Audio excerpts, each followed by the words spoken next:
Good day, everyone. This is your teacher, Ma'am Aduko, and for our lesson video today, I'll be discussing the branches of accounting.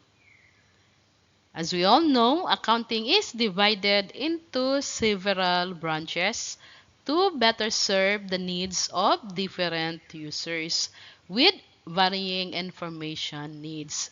And these branches sometimes overlap and they are often closely intertwined. Okay, so I'm going to give you the different branches of accounting. So the first one is the financial accounting. Financial accounting is the broadest branch and is focused on the needs of external users.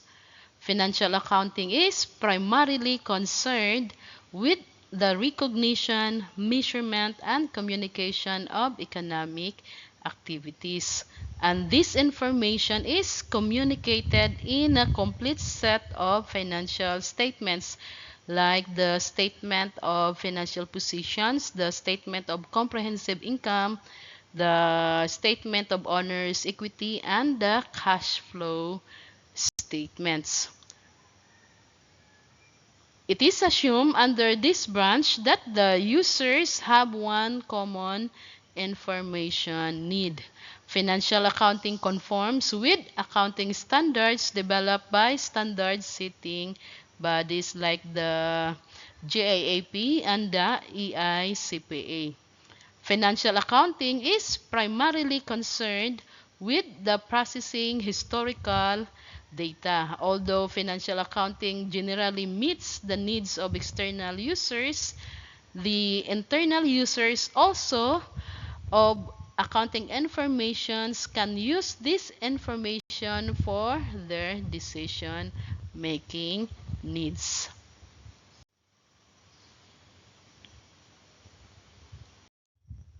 The other branch of accounting is the management or managerial accounting.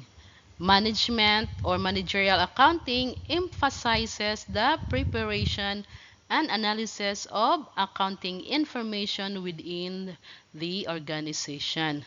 And the objective of managerial accounting is to provide timely and relevant information for those internal users of accounting informations, such as the managers and employees in their decision-making needs. Okay, so example of these informations are the prices, plans to open up branches, customer list, and etc.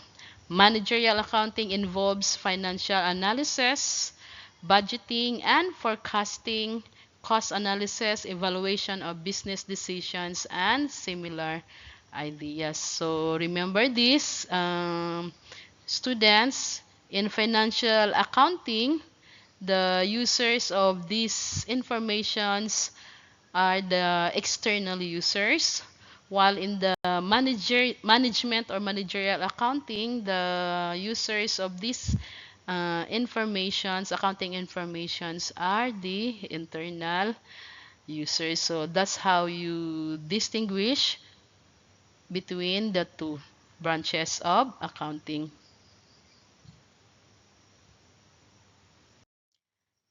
Next is the government accounting. This branch of accounting deals with how the funds of the government are recorded and reported. Government accounting deals with these transactions, the recording of inflow and outflow of funds of the government. Next is the auditing. There are two types of auditing, the external and internal auditing. External auditing refers to the examination of financial statements by an independent CPA, accountant, with the purpose of expressing an opinion as to fairness of presentation and compliance with the generally accepted accounting principles. The audit does not cover 100% of the accounting records, but the CPA reviews a selected sample of these records and issues an audit report. Okay, so to remember, the external auditing is done by the outsider of the organization. Okay, so usually done by an independent certified public accountant. And then the other type is the internal auditing. Deals with determining the operational efficiency of the company regarding the protection of the company's assets, accuracy and reliability of the accounting data, and adherence to certain management policies. It focuses on evaluating the adequacy of a company's internal control structure by testing segregation of duties, policies, and procedures, degrees of authorization, and other controls implemented by management. So to remember, internal auditing is done inside the organizations or the company's auditor. Okay, so the one that performs the internal auditing is the company's own auditor. The other branch of accounting is the tax accounting. Tax accounting helps clients follow rules set by tax authorities. And also it includes tax planning and preparation of tax returns. Tax accounting also involves determination of income tax and other taxes. Tax advisory services such as ways to minimize taxes legally, evaluation of the consequences of tax decisions, and other tax-related matters. Another branch of accounting is the cost accounting. Cost accounting, sometimes considered as a subset of management accounting. Cost accounting refers to the recording, presentation, and analysis of manufacturing cost. Cost accounting is very useful in manufacturing businesses since they have the most complicated costing process. Cost accountants also analyze actual and standard costs to help managers determine future courses of action regarding the company's operations. Cost accounting will also help the owners set the selling price of the products. The other branch of accounting is the accounting education. This branch of accounting deals with developing future accountants by creating relevant accounting curriculum. Accounting professionals can become faculty members of educational institutions.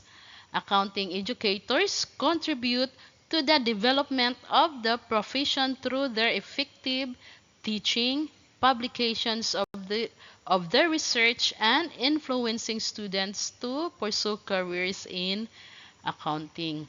And also, the accounting teachers shares their knowledge on accounting so that students are informed of accounting and its use in our daily lives.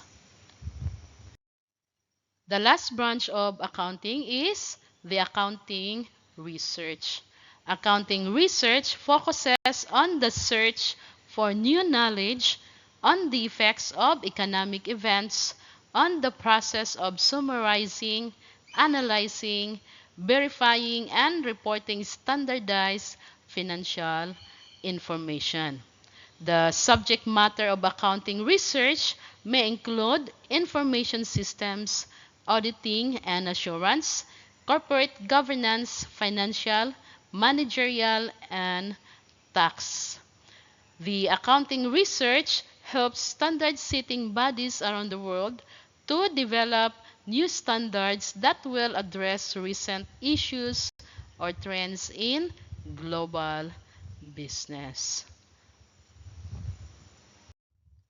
To recap, these are the branches of accounting: financial accounting, management or managerial accounting, government accounting, auditing, tax accounting, cost accounting, accounting education, and the accounting research. Thank you for watching our tutorial video today. Have a nice day and bye-bye.